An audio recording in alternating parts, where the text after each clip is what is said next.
One of the funniest things I remember as we moved into new offices on Sunset, there weren't too many lunch options, so he wanted to become a member at the Soho Club, which was across the street. I had to fill out his application. It was hilarious. Who are you? What have you done? Prove to us why you should be a member of the Soho Club. I was just like, he's Rob Reiner. What do you mean? Can I just put his name, list his credits? The man, like, is credits. Like, he just, like, exists as, like, the greatest credits. They got back super quickly after we submitted the application, like, congratulations, you're in. I was like, no shit, he's Rob Reiner. We go to a Dodger game sometimes.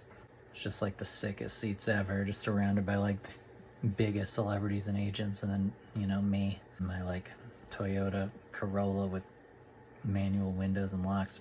There was one sweet time when, you know, people would always look at me funny because they assumed that I was, like, famous or something. I remember once he took me and some coworkers to lunch at the Soho Club for my birthday, and I remember Forrest Whitaker came up to our table, and he just, like, smiled at everybody, and then he looked at me kind of like, who the f*** are you?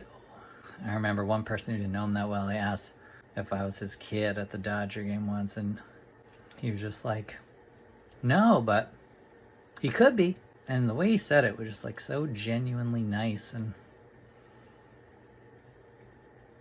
it was just, like, a very funny, spontaneous, sweet thing to say.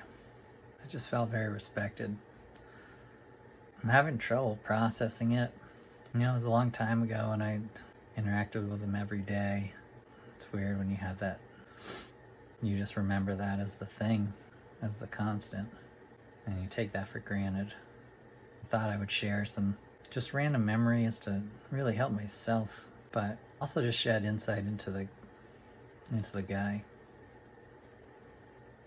that you already know anyways. But when Obama won in '08, he came in so pumped. It was so awesome. Like, he was just, like, amped up, like, so full of excitement and just energy for the stuff that he was passionate about. And I always appreciated that.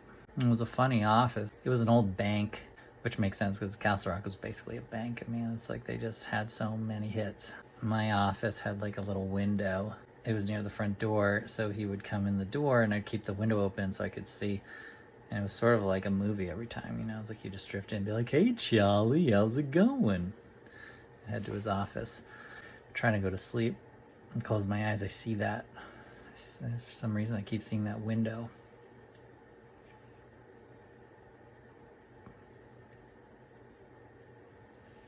And it's hard to sleep because then it's like a day further away from that.